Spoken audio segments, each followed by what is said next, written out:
Senator Schultz, you may talk. First of all, I just would like to go ahead and say that according to smart.org, this legislation, HR 3221, mandates that this money will go to Pell Grants. And this will actually be the first increase in Pell Grants in 20 years. They actually have not increased with inflation throughout their entire existence. So this actually is a huge step for student lending as a whole. The 35,000 jobs that will be eliminated are, like we said, that was a very, I think, overly drastic number. And it's just saying that those are private sector jobs. Now, if those people, the jobs that are being lost in the private sector will then have to most likely be transferred to the government. Those jobs will still exist. This is not the government taking over an entire private industry.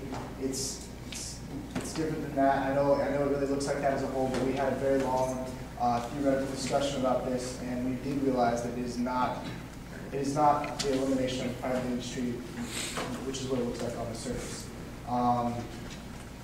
This bill is just going to be so beneficial to students in a lot of ways. It's something that I really think we need to look at it and hopefully support it. It's going to the increase in Pell Grants is going to allow so many more students to do so many different things in college. There's so many kids out there who have to work all the time. They're working every day to pay for their own school. You know, even in-state students are working to go to school here. This is really just going to expedite the process. It's going to streamline a lot of things. It's going to make things a lot more efficient, and hopefully, in the end, increase the amount of money that will be out there available for students. And I really hope that you will support this bill.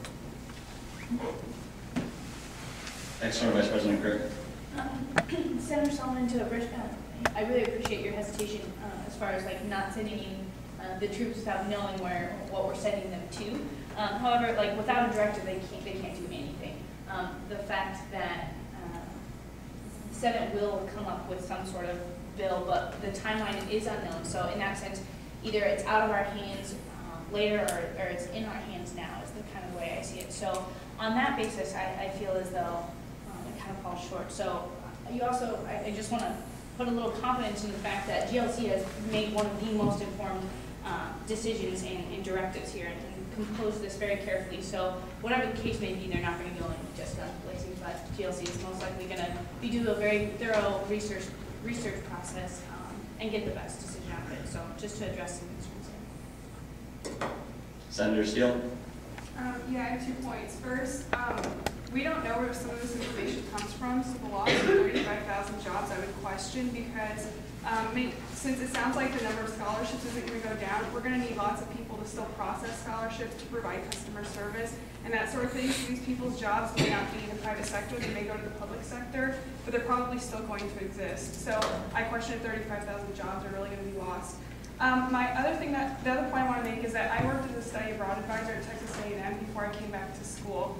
And there they do let people have private lending loans, but I found lots of problems with that because students, often the interest rate, from my understanding, I've never had one, so I don't actually know firsthand experience, but they're often higher, but they also need a cosigner, and lots of people couldn't find a cosigner because their parents' credit wasn't good enough or something like that. And so I saw many students who were not able to study abroad during the summer after all of their loans had gone through their loans at school. They weren't able to do that because they weren't able to get a private loan. So I would really love to see that money go back into the public sector so we could give those students more money through the school. Okay, per the bylaws, we give precedence to those who haven't spoken yet. So Chair Barmore, you'll wait. It'll be Senator Jacobs.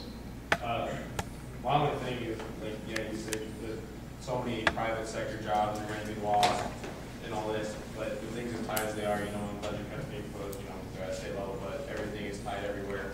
I have a really hard time believing that all these jobs are going to be recovered, on the public sector. And part of me says that, some of these jobs will be lost permanently regardless. They probably won't be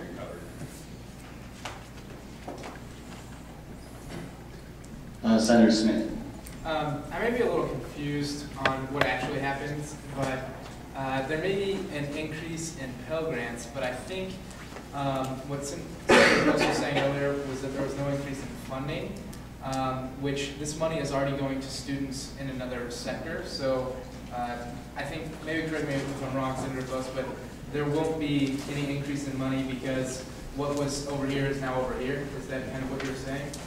What I'm trying to say is that we don't know where this savings, if there is a savings, is going to go under this legislation. And we can debate the mandate stuff later if we want, but just to address your question. If the government wants to give more money to something, it can. And it doesn't have to take it from somewhere else. The federal government isn't like the state. So if it was that big of a deal to increase Pell Grants, they could just do it. Okay. And then, so yeah, I always am cautioned when it comes to giving out loans. We are going to advocate something that, or a position that currently looks at the possibility of a default on a loan versus letting the government take over the control of it without a real check on whether or not these people are going to be able to pay off their loans, whether or not they're going to default. I think that's a big problem here in the United States, and I think I'm not entirely sure that we should be pushing people with poor credit or similar status to take out more loans and go further in debt. That just worries me a little bit, but other than that, I don't really have any. Okay, again for the bylaws, since Senator Shulman is yet to speak, he has precedence. Senator Shulman, you have the floor. Okay, I'd just like to go back to the mandating the Pell Grants, that the money goes to the Pell Grants. Pell Grants you don't have to pay back, which is great, and so you did what it says they're grants. And so it's pro-student, and especially pro-minority students with lower socioeconomic status. And I think that that's important. It's something that we really lack here at University of Nebraska on a lot of levels. And I think that for that reason alone, and the fact that it's pro-student, yeah, we should support this. Chair Lodier. I think we all agree that we probably don't know where all the savings is from enacting such a thing will go, but we can probably agree on the fact that it won't be wasted like it currently is. And with that said, it was based upon Sarah Post saying how as a university we don't have the two loan ideas. We're just focused on the one right now. But I think it's better, if possibly is like an advantage to have a streamlined process, because we're going to attract kids who might turn down the university because they're unable to get a specific loan. That was the other one that we were talking about that we don't offer here. Instead, they'll have the opportunity to see, like, vary their choices. And I think it's an opportunity and like an advantage for us to attract more students. Okay, Internal Vice President Coburn. Yeah, I studied this at length when I was a sophomore and brought legislation worked on like the College Loan Student Code of Conduct. So this has become very important to me. I think that there is a lot of waste. You saw that with all of the investigations that went on with the private organizations. These huge subsidies are going to these organizations that are making a profit. The biggest savings comes from getting rid of that profit and just bringing it back to students. The amount of loans are going to be the same, but then as everybody knows, the savings will go to Pell Grants, hopefully. I think that's hugely important, as we've already noted. I think that the important thing here is that government is already invested in student loans. We're both in the subsidy area and we're also in the direct lending area. If we're going to put taxpayer money out there, then put it in the most efficient way possible. I think that there's more government interference in subsidizing private loans than there is in providing direct loans. I think that we're being very wasteful and not fair to students. If that's our goal, is to be fair to students, then we should do direct lending.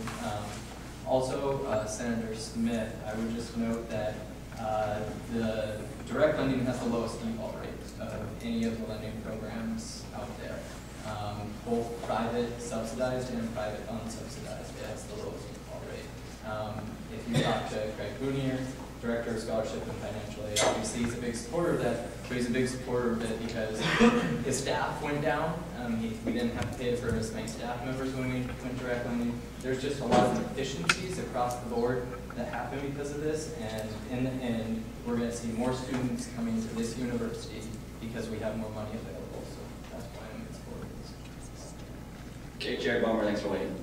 Yeah, no problem. First off, I want to address a couple of things that have been brought up. Just want to clarify some things. Like I said, all these student loans originate from the government. The government guarantees these loans that Nelnet sells to these students.